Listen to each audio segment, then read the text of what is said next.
नाही तर वेगवेगळ्या क्षेत्रांच्या परीक्षांमध्ये जे विद्यार्थी किंवा विद्यार्थिनी त्या ठिकाणी उत्तीर्ण होत असतात किंवा दुर्दैवाने उत्तीर्ण नाही होत त्यांच्या सोबत संवाद साधून त्यांचे वेगवेगळे प्रश्न त्या निमित्ताने मार्गी लावणं हा एक साधारणपणे प्रयत्न हा आमचाही त्या निमित्ताने असतो।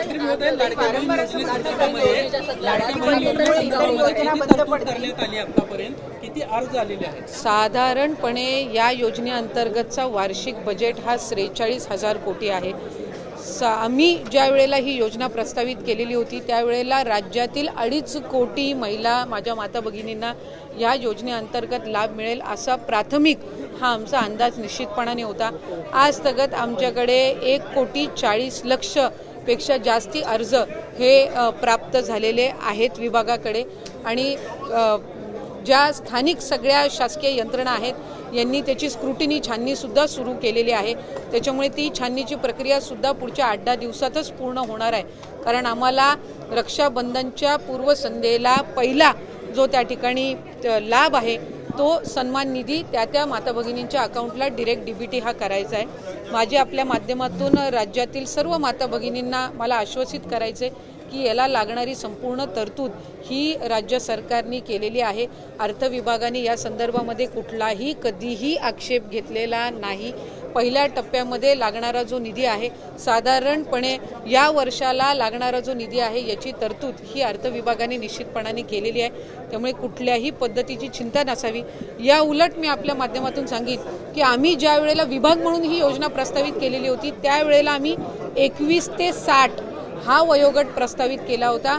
त्याच्यावर ज्या वेळेला अर्थ व नियोजन मंत्री अजितदादांकडे बैठक झाली त्यावेळेला त्यांनी हा 60 वरून 65 करावा अशा सूचना या त्यांनी दिल्या आणि 60 आणि 65 या वयोगटातील जर लाभार्थ्यांची आम्ही संख्या काढली तर ती साधारणपणे 14.5 लाख होते।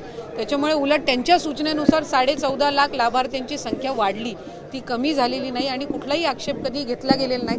जी तरतूद केली जावी ती निश्चितपणाने केली गेलेली आहे। आरोप करतायत की या योजनेमुळे इतर सगळ्या योजना बंद पडतील, शेतकऱ्यांना कर्जमाफी द्यायची ती पण केवळ या योजनेच्या प्रसिद्धीमुळे किंवा या योजनेसाठी म्हणून सरकार इतर योजनांकडे डोळे झाकतं। जर खऱ्या अर्थानं विरोधकांना शेतकऱ्यांना कर्जमाफी द्यायची इच्छा असती तर ती त्यांनी त्यांच्या पदाच्या कार्यकाळामध्ये पण दिली असती।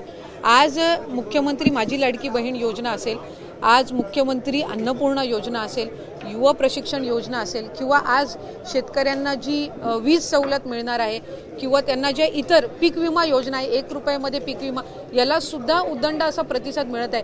त्याच्यामुळे आत्तापर्यंत कुणीही आपण सांगावं की या योजनेमुळे आधीच्या कुठल्या योजना बंद करण्यात आलेल्या आहे असं एकही उदाहरण विरोधकांना देता येणार नाही। संजय गांधी निराधार योजना असेल, तुमची वयोश्री योजना असेल, ह्या सगळ्या आधीसारख्या कार्यरत आहेत।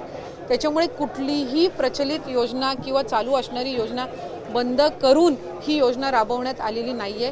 उलट ज्या दिवसापासून ही योजना घोषित करण्यात आली तेव्हापासून याच्यावर विरोधकांनीच जास्तीत जास्त आक्रमण केले, पण सर्वात जास्ती नोंदणी करायला सुद्धा त्यांचेच मतदारसंघ पुढे येत आहेत, तेच आमदार त्या ठिकाणी सर्वात जास्ती नोंदणी करतायत। त्यामुळे एका बाजूला तुम्ही या योजनेवर टीका करताय, दुसऱ्या बाजूला तुमच्याच मतदारसंघामध्ये तुम्ही तुमचे फोटो लावून या योजनेचा कॅम्प करताय जी योजना महायुतीच्या सरकारची आहे। एका बाजूला तुम्ही ह्या योजनेवर टीका करत असताना झारखंडमध्ये कोणाचं सरकार आहे हे आपल्याला सगळ्यांना माहिती आहे, मग ती योजना त्यांनी कशी आणली?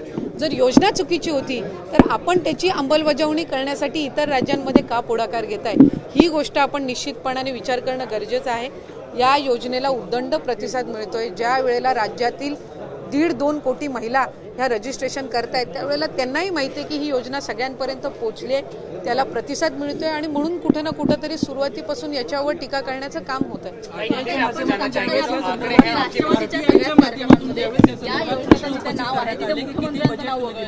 किती आतापर्यंत महिलांना याचा लाभ मिळाला आहे तर उत्तर देण्यात आली ही प्रक्रिया सुरू आहे, कुठेतरी बजेट न देताच ही योजना लागू कशी केली असं विरोधकांचं म्हणणं। माझं आपल्याला स्पष्टपणाने या ठिकाणी सांगणं आहे, माझ्यापेक्षा अनेक इथं उपस्थित असणारे तुम्ही पत्रकार आहात, जास्त अनुभवी आहात, तुम्ही अनेकदा बजेट कव्हर केलेलं आहे।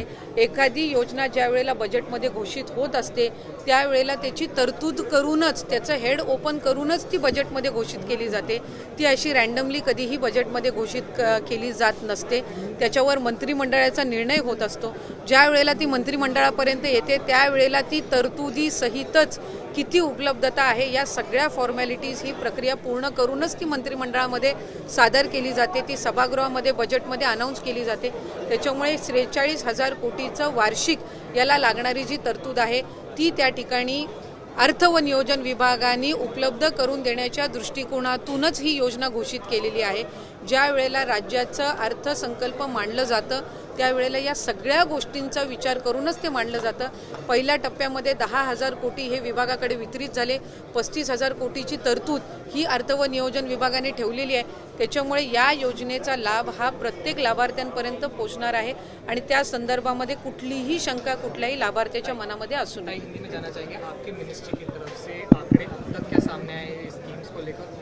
तकरीबन 1 CR से ज़्यादा 1.40 CR तक हमारे यहाँ पे अभी एप्लीकेशंस उपलब्ध हुए हैं. उनकी स्क्रूटिनी भी शुरू है और ज़्यादा से ज़्यादा एप्लीकेशंस अब आगे के दिन भी आएंगे. हमने जो एक डेट डिसाइड की है पहला जो लाभ है वो वितरित करने की वो तकरीबन 15 अगस्त के बाद रक्षाबंधन के पहले की है. तो हमारा प्रयास है कि ज़्यादा से ज़्यादा स्क्रूटिनी जो है वो जल्द से जल्द वहाँ पर हो और अधिक से अधिक जो महिलाएं हैं उन्हें इस योजना जो है उसका लाभ मिले. Thank you.